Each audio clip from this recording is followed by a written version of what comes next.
அடிக்கடி சிரிக்கணும் அப்படின்னு சொன்னா, அதற்கு அடிப்படையான பண்புகள் நமக்கு தேவை. அடிக்கடி கோபப்படணும்.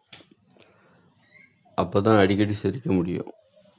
அடிக்கடி சிரிக்கணும் அப்படின்னா, அடிக்கடி அழவும் செய்யணும். சிலர் சிலர் அப்படித்தான் சிலருக்கு அந்த மாதிரி வழக்கம் இருக்கும். அடிக்கடி கண்ணீர் விடுவாங்க. எது சின்ன விஷயத்துக்கு கூட அவங்க கண் கலங்குவாங்க. இப்படிப்பட்டவங்க அடிக்கடி சிரிப்பாங்க. சிரிக்கவும் செய்வாங்க. அதனால் நம்ம என்ன நினைக்கிறோம் அப்படின்னா, பெரும்பாலானவங்க அழக்கூடாது, கோவப்படக்கூடாது, ஆனால் அதிகமாக சிரிக்கணும் அப்படின்னு ஆசைப்படுறாங்க. அதிகமாக சிரிக்கணும், வெறும் ஏதாவது நல்ல விஷயம், மற்றபடி அழுகிறதையோ அடிக்கடி கண் கலங்குறதையோ அல்லது அடிக்கடி கோவப்படுறதையோ நம்ம விரும்புறதில்ல. அதனால் ஆண்கள்னால் கண்ணீர் விடக்கூடாது, இப்படி கண் கலங்குவதற்கு எதிராக, அழுவதற்கு எதிராக நிறைய தடைகளை நாம் உருவாக்கி வச்சுருக்குறோம். அதனால் நமக்கு சிரிக்கிறது நம்ம வாழ்க்கையில் குறைஞ்சிக்கிட்டே வருது. நல்லா சிரிக்கிறவங்கள, அடிக்கடி சிரிக்கிறவங்கள பார்த்தீங்கன்னா, அவங்க அடிக்கடி கோவப்படுவாங்க. சின்ன சின்ன விஷயங்களுக்கு கோவம் வந்துச்சுன்னா அவங்க வெளிப்படுத்திடுவாங்க. கோபத்தை அடக்க மாட்டாங்க. அது மாதிரி கண் கலங்கவும் செய்வாங்க. அடிக்கடி கண் கலங்குவாங்க, அழுவாங்க. இந்த மாதிரி உணர்ச்சிகள் அத்தனையும் வெளிப்படுத்துகிற ஒரு சுதந்திரமான ஒரு வாழ்க்கையை வாழ்கிறவங்களால மட்டும்தான் அடிக்கடி சிரிக்கவும் முடியும். உணர்ச்சிகளை அடக்கக்கூடாது, உணர்ச்சிகளை அடக்கி வைக்கப்படக்கூடாது. உணர்ச்சிகளை எங்கே நீங்கள் சுதந்திரமாக வெளிப்படுத்துகிறீங்களோ அந்த மாதிரியானவர்களிடம் நீங்கள் பழக வேண்டும். அந்த மாதிரியானவர்களை நாம் தேர்ந்தெடுத்து பழக வேண்டும். உணர்ச்சிகளை யார் வெளிப்படுத்துவதற்கு சுதந்திரத்தை நமக்கு வழங்கவில்லையோ, தடை ஏற்படுத்துகிறார்களோ, யாரிடம் நாம் உணர்ச்சிகளை வெளிப்படுத்துவதற்கு அஞ்சுகிறோமோ அவர்களிடம் நாம் பழகாமல், அதாவது தனிப்பட்ட முறையில் பழகாமல் இருப்பது நல்லது. அப்போ தான் நம்ம அதிகமாக சிரிக்க முடியும். யார்கிட்ட நம்ம சுதந்திரமாக நம்ம உணர்ச்சிகள் முழுவதையும் வெளிப்படுத்துகிறோமோ, சுதந்திரமாக நாம் மனதில் இருக்கிற அத்தனை விஷயங்களையும் பேசுகின்றோமோ, அத்தனை அனுபவங்களையும் பேசுகின்றோமோ, அப்படிப்பட்டவர்களை நாம் வாழ்க்கை துணையாக வைத்துக்கொள்ள வேண்டும். நம்ம நண்பர்களாக தேர்ந்தெடுத்து கொள்ள வேண்டும்.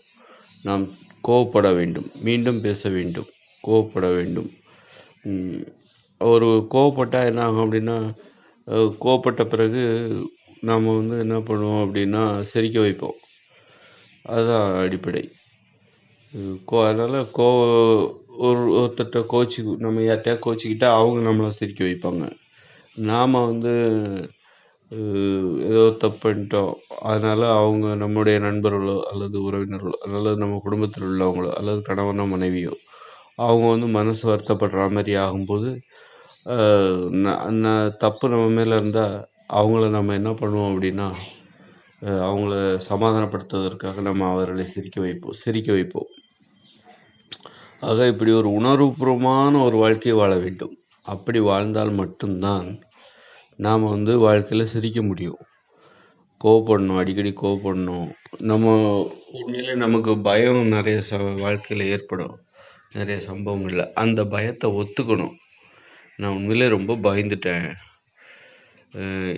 அப்படின்னு சொல்லிட்டு நம்ம ஒத்துக்கணும். இல்லை, நான் பயப்பட மாட்டேன், நான் வீர பரம்பரை, எனக்கு அந்த பயம்னாலே என்னன்னே தெரியாது எனக்கு, இந்த மாதிரியான ஒரு புரிந்து கொள்ள முடியாத ஒரு பேச்சுக்களை பேசக்கூடாது. புரிந்து கொள்ள முடியாத ஒரு வாழ்க்கையை வாழக்கூடாது, வாழணும்னு நினைக்கவும் கூடாது. அதனால் வாழ்க்கை முழுதும் நம்ம நிறைய சிரிக்கணும் அப்படின்னா, சின்ன சின்ன விஷயங்களுக்கு கோபம் வந்துச்சுன்னா கோபப்படணும். இந்த மாதிரி ஒரு உணர்வு கலவையோடு வாழ்ந்தால் மட்டும்தான் சிரிப்பதற்கான சந்தர்ப்பங்கள் நமக்கு ஏற்படும். சிரிப்பதற்கான வாய்ப்புகளும் சிரிப்பதற்கான அந்த அனுபவங்களும் அதிகமாக நமக்கு ஏற்படும். சிரிப்பதற்கு நாம் என்ன கவலைப்படணும், அதாவது வெறும் அழுக மட்டும் கிடையாது, கோபம் மட்டும் கிடையாது. அடிக்கடி கோபப்படணும், அடிக்கடி அழணும், அடிக்கடி கவலை வந்தால் கவலைப்படணும், பயம் வந்தால் பயப்படணும், பயத்தை ஒத்துக்கணும், அதிகமாக பேசணும். ரொம்ப முக்கியமாக என்னென்னா, நான் நிறைய பேசணும். பேச்சுங்கிறது வந்து ஒரே மாதிரி இருக்கக்கூடாது. நான் சொல்லிட்டேன், தொழில் செய்கிற இடத்துல நம்ம வேலை செய்கிற எல்லாருமே வேலை செய்கிறாங்க, உழைக்கிறாங்க பணத்தை சம்பாதிக்கிறதுக்காக. அப்படி வேலை செய்யும்போது அலுவலகத்தில் நாம் அங்கே உள்ளவங்ககிட்ட எப்படி பேசணும், அதை தாண்டி அந்த அலுவலகத்தை விட்டு நம்ம வேலை நேரம் முடிந்து வெளியே வந்து விட்டால் நமது உறவினர்களிடமோ நண்பர்களிடமோ நாம் எப்படி பேச வேண்டும் என்பது நான் இதற்கு முன்னாடி உள்ள வீடியோவில் நான் சொல்லியிருக்கிறேன். அந்த வீடியோவை பார்க்குறவங்க பார்த்துக்கோங்க.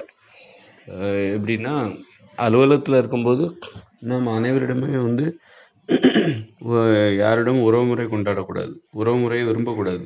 அலுவலகத்தில் வேலை செய்யும்போது, தொழில் செய்கிற இடங்களில் வேலை செய்யும்போது நாம் உறவு முறையை விரும்பக்கூடாது. அங்கே வந்து நாம் வந்து எல்லாரையும் வாங்க போங்க மரியாதை கொடுத்து நம்ம வேலையை மட்டும்தான் நம்ம செய்யணும். வேலை தான் நமது நோக்கமாக இருக்க வேண்டும். அங்கு சிரிக்க வேண்டும், அழ வேண்டும், கோபப்பட வேண்டும் என்கிற எண்ணமெல்லாம் இருக்கக்கூடாது. அங்கு அனைத்தையும் அடக்கி கொள்ள வேண்டும். கோபம், அழுகை, சிரிப்பு அத்தனையும் அடக்கி கொண்டு வேலைக்கு என்ன தேவையோ அதற்கு தகுந்த பேச்சுக்களை பேசிக்கொண்டு வேலை முடிந்து வெளியே வருகிறோமா, வேலை செய்கிற இடத்துல அங்கே உள்ளவங்க அத்தனை பேரையும் நம்ம வாங்க போங்கன்னு தான் மரியாதை தான் பேசணும்.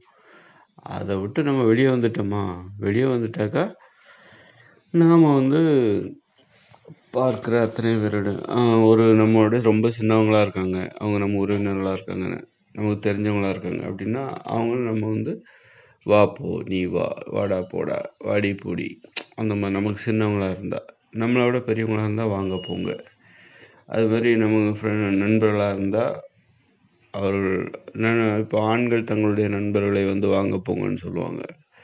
அல்லது அது வந்து தற்போதைய இயந்திர அறிவியல் உலகில் அப்படி சொல்லக்கூடாது.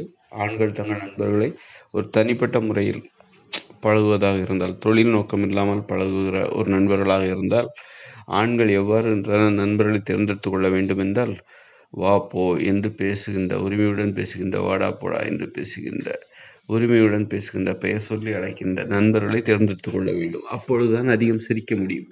அது வந்து பெண்கள் வந்து தங்கள் தோழிகளை தேர்ந்தெடுக்கும் பொழுது தற்போதுள்ள இயந்திர அறிவியல் உலகில் வாங்க போங்க அப்படின்னு மரியாதை கூப்பிடுற மாதிரி தான் பெண்கள் தங்களுடைய தோழிகளை தற்போதுள்ள இயந்திர அறிவியல் தேர்ந்தெடுத்து கொள்ள வேண்டும். அப்பொழுதுதான் வந்து மகிழ்ச்சியாக வாழ்வதற்கான, சிரிப்பதற்கான சந்தர்ப்பங்களை உணர முடியும்.